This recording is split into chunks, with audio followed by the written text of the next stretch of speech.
Coming to you from his downtown Denver studio, here's the Backstage Jazz radio show with your host, Steve Roby. My guest today is bassist, composer, and educator Matt Smiley. He plays Wednesdays at Nocturne's Jazz Club with Spencer Zweifel. And in October and November, he returns to Nocturne with saxophonist Will Swindler. Matt is here to talk about his new double CD that is currently in the works. Welcome to Backstage Jazz, Matt. Yeah, thanks for having me today. Great. Glad you could be here. Let's start with a brief overview of your career. And can you talk about some of the great musicians you've played with? Yes, I've been a professional jazz musician for over 20 years now. I've been able to tour nationally, internationally, teach all over the country, all over the world. And recently, in the last maybe 5 or 6 years, I've been working with this really fantastic drummer, Ron Coulter, who lives up in Casper, Wyoming. And we've kind of been lucky enough to be a drum and bass rhythm section for some of the great players in modern jazz and in experimental jazz. So we've been fortunate enough over the last few years to work with great saxophonists like Sam Newsome, David Murray, Vinnie Golia, Tony Malaby, as well as doing a one-off short series of gigs with the pianist Matthew Shipp.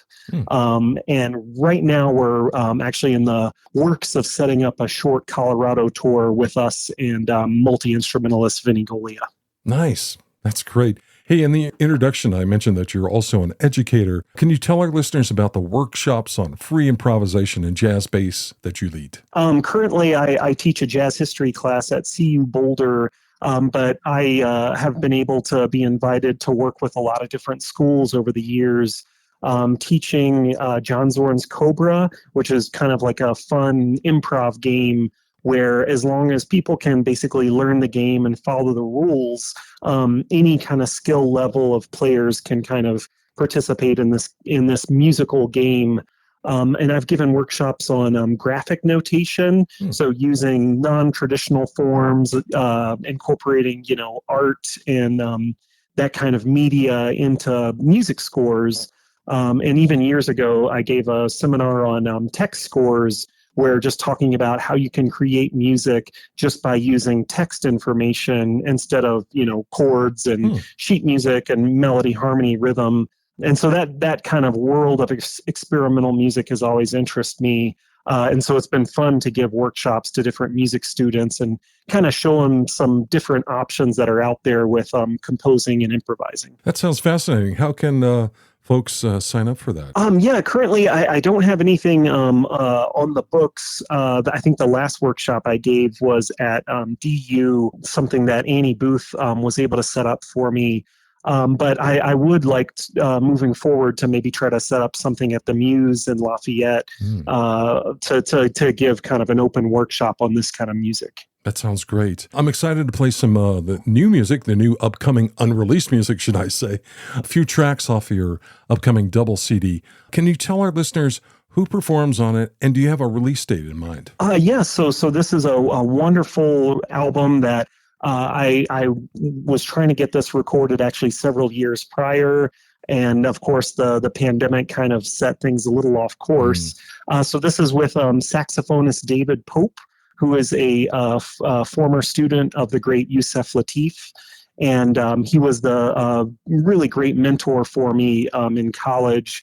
And basically, I learned how to play jazz by performing with him once a week in Harrisonburg, Virginia. And so I knew I wanted to make a record with him, and I don't get to play with him as much as I used to since he lives in Virginia and I'm in Colorado. And then I kind of decided, well, since I'll be out here, I would like to do, 2 different sessions with 2 different drummers. So the first disc of the album is going to be with the drummer Drew Heller, and we kind of recorded sort of open, improvised versions of jazz standards. And then the second disc is completely just open, free music with this great Casper drummer, Ron Coulter. And as of now, I don't have a set release date, but my goal was to try to get this project finished, pressed, and ready to go before Christmas of this year. Wow, that's great. And a double CD, was that a complicated project to put together? Not terribly so. And originally when I was putting this idea together, there was only going to be one drummer on the project, and I was going to press it on vinyl. And then just, as you make plans, they always end up kind of changing through time.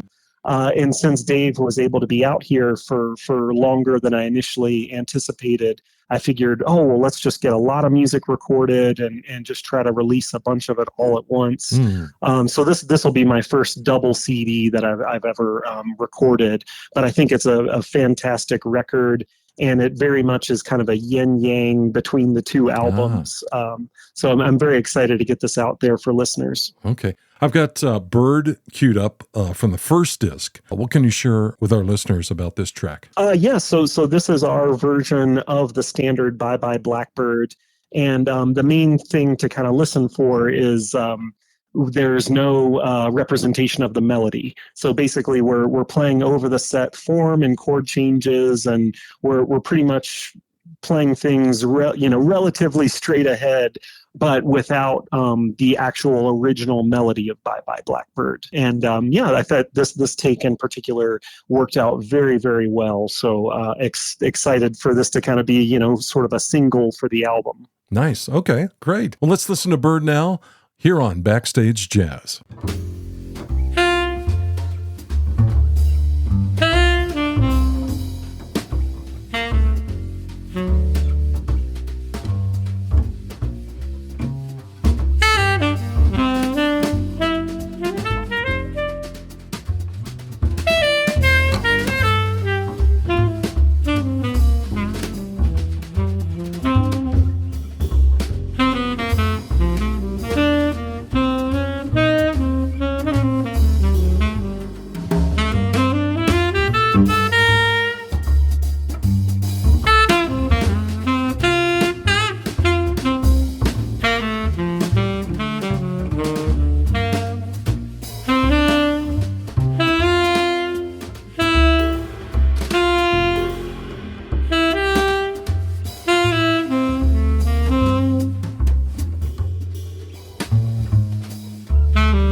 If you're just joining us, my guest today is bassist Matt Smiley, and we're listening to a few tracks from his upcoming release.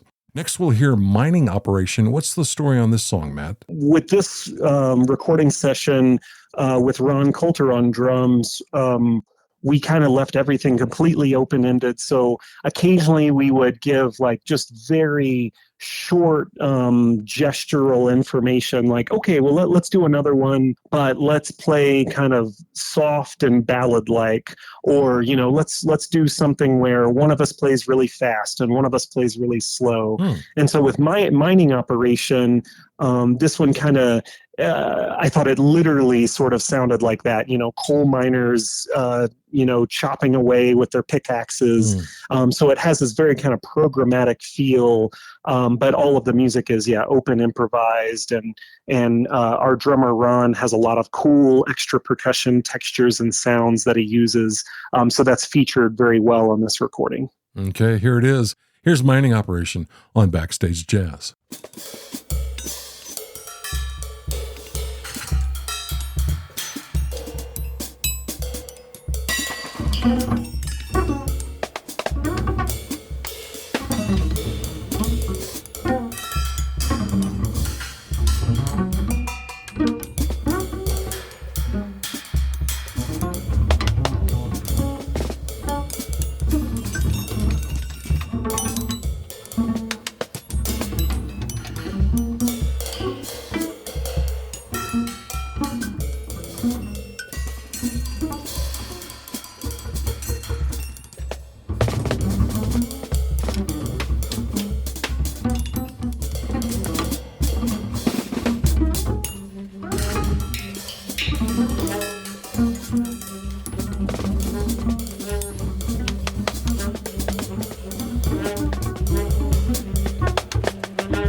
Matt, you currently have 10 releases available.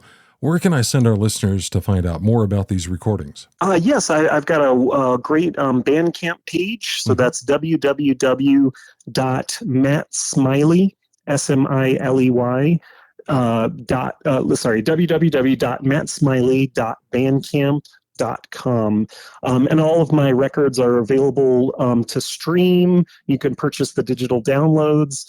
And for the most part, almost all of them have some kind of physical media that you could also purchase. I've got several vinyl releases, several CD releases, and actually for devotees, I even have one cassette tape release that I did with a friend of mine. So plenty of physical merchandise as well as digital recordings for people to listen to. That's wonderful. Thanks for putting things on vinyl and cassette. Of course. Yeah, that's great. Thanks for stopping by today, Matt, and congrats on your upcoming release. Yeah, thank you so much. I'm glad to be here today, and thanks for having me. If you're enjoying the Backstage Jazz Show, we'd love for you to like, subscribe, and leave a review on Apple Podcasts. And now, back to the show.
The Backstage Jazz Show was recorded at Little Raven Studios in downtown Denver, and our producer was Craig Stevens. You can find Backstage Jazz wherever you listen to podcasts. Be sure to stop by our website, backstage-jazz.com, where all past and current episodes have been archived. If you'd like to be a guest on the show, you can email us at backstagejazz@fastmail.com. This is Steve Roby. Thanks for listening, and we'll see you next time on Backstage Jazz. You've been listening to the Backstage Jazz Show. Join us next time for more great jazz and interviews with your favorite musicians.